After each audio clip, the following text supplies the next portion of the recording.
Assalamualaikum warahmatullahi wabarakatuh. Nama saya Hilda Rahma Putri, mahasiswi dari Institut Agama Islam Negeri Kudus, Fakultas Syariah, Prodi Hukum Ekonomi Syariah. Di sini saya ingin menyampaikan materi tentang definisi pembiayaan proyek, dasar hukum pembiayaan proyek, unsur-unsur dan para pihak dalam pembiayaan proyek. Yang pertama yaitu pengertian pembiayaan proyek. Pembiayaan atau financing ialah pendanaan yang diberikan oleh suatu pihak kepada pihak lain untuk mendukung investasi yang telah direncanakan, baik dilakukan sendiri maupun lembaga. Menurut Undang-Undang Perbankan Nomor 10 Tahun 1998, pembiayaan adalah penyediaan uang atau tagihan yang dapat dipersamakan dengan itu berdasarkan persetujuan atau kesepakatan antara bank dan pihak lain yang dibiayai untuk mengembalikan uang atau tagihan tersebut setelah jangka waktu tertentu, imbalan atau bagi hasil.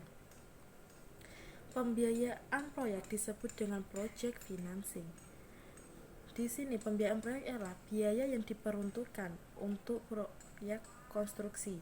Pihak yang membiayai proyek konstruksi ialah bank atau lembaga keuangan lainnya. Tujuan agar pembangunan infrastruktur bisa berjalan dengan baik. Infrastruktur ini nantinya akan dinikmati oleh publik sebagai fasilitas umum. Jaminan untuk mendapatkan pembiayaan proyek adalah aset proyek tersebut. Oleh sebab itu, pihak swasta sangat tertarik untuk mendanai sebuah proyek infrastruktur. Pembiayaan proyek juga dapat dilakukan ke luar negeri dengan persyaratan tertentu. Pihak luar negeri yang dia biayai wajib membayar angsuran sesuai waktu yang disepakati oleh kedua belah pihak. Selanjutnya yaitu tentang dasar hukum pembiayaan proyek. Dasar hukum pembiayaan proyek diatur dalam Peraturan Pemerintah Republik Indonesia Nomor 56 Tahun 2011 tentang pembiayaan proyek melalui penerbitan surat berharga syariah negara. Selanjutnya yaitu unsur-unsur pembiayaan proyek. Ada beberapa unsur, diantaranya yaitu kepercayaan, kesepakatan, adanya pihak kedua yaitu pihak pemberi pembiayaan dan penerima pembiayaan. Ada balas jasa. Di sini balas jasa itu yang dimaksud adalah keuntungan atas pemberi suatu pembiayaan atau pinjaman jasa tersebut. Yang terakhir yaitu adanya unsur waktu. Unsur waktu di sini bisa disebut dengan sisi sohibul mal ataupun sisi mudorobah. Selanjutnya yaitu ciri-ciri tentang pembiayaan proyek. Yang pertama yaitu pembiayaan diberikan pada dan dinilai atas dasar dari sebuah entitas yang didirikan hanya untuk hal tersebut yaitu SPV. Pembiayaan tersebut dalam highly leverage atau memanfaatkan hutang dalam jumlah yang besar hingga 65% sampai 85% dari nilai proyek.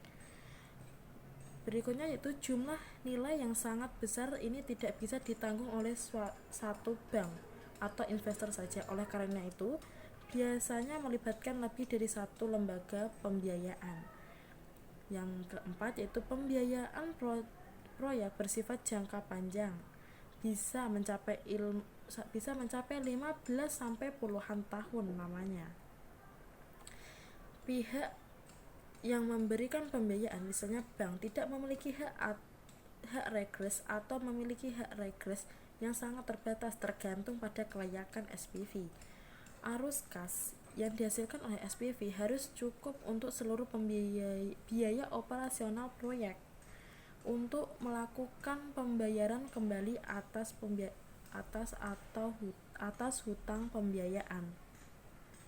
Para pihak dalam pembiayaan proyek ada 3 yang paling utama, yaitu pemerintah, di mana dalam suatu proyek dipersepsikan dalam kepentingan publik, namun pemerintah juga mempromosikan proyek infrastruktur pada swasta untuk menghasilkan uang dan lapangan pekerjaan. Yang kedua yaitu swasta, di mana dalam suatu proyek bertujuan untuk menghasilkan keuntungan.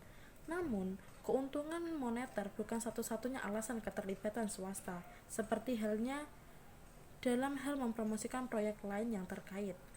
Pemberi pinjaman dalam hal ini di mana dalam menyediakan pinjaman untuk suatu proyek tidak dapat disamakan dengan para pemegang saham, yaitu artinya tujuan mendapatkan margin atau keuntungan dari selisih. Terima kasih, sekian dari saya. Wassalamualaikum warahmatullahi wabarakatuh.